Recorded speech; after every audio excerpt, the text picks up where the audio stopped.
Konnichiwa minasan, great dinner for tonight. Shout out kay Mr. Geoffrey Ria Lubit sa magandang comment niya doon sa video ko sa Naraken. Unang bungad ay ang sabaw na favorite ko at syempre naman andyan ang ating homemade na hamburger na may kasamang broccoli and sweet potato na may sauce sa ilalim ng hamburger.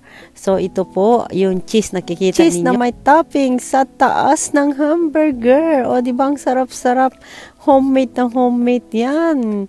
At, alam ba ninyo, ngayon, ito torch na natin siya para magkaroon ng kulay ang ating cheese at lalong maging kasarap-sarap. At dahil na-excite po ako, eto na, ikakat na po natin siya sa gitna para maipakita ko sa inyo kung gaano kasarap ang homemade hamburger na ito. Ayan na po, tingnan nyo, so yummy. Cheese pa lang, nakakatakam-takam na. Ayan, nakikita po ninyo ang sauté onions. O, diba?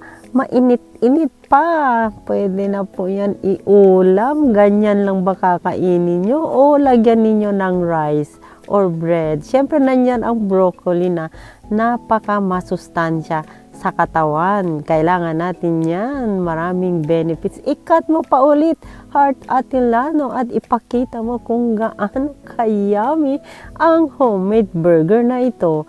O, ayan na, o, diba? Kahit ako, parang gusto ko nang kumain, kaya lang kailangan natin kunin muna tong video na to para maipakita ko sa inyo kung gaano kasarap ang dinner na ito. So, yan ang broccoli po. Lagi kami kumakain ito kasi marami daw benefit sa katawan. Ayan, nako.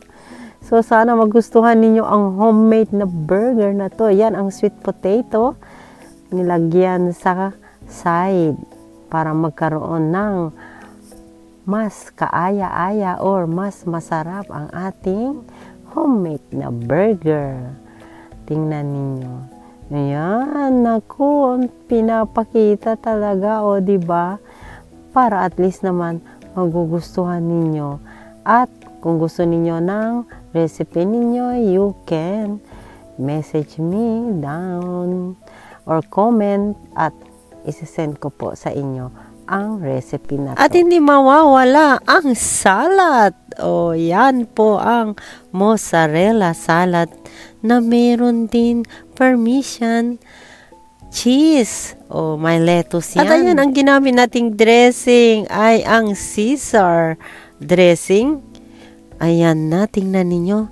Iba-iba ang nilagay natin ngayon, di ba? Meron siyang fried na bacon, meron siyang cherry, tomato, meron lettuce, at syempre naman, ilalagay na natin ang ating dressing. Yung bilog nakikita nyong puti, yan ang mozzarella cheese. At dahil paborito ang chicken, ayan, hindi talaga mawawala sa mesa pag nagdi-dinner kami dahil paborito namin yan. Isa sa pinakagusto ko ay eto na po ang tinatawag na tawag dito. Diyos ko, nakalimutan ko na naman.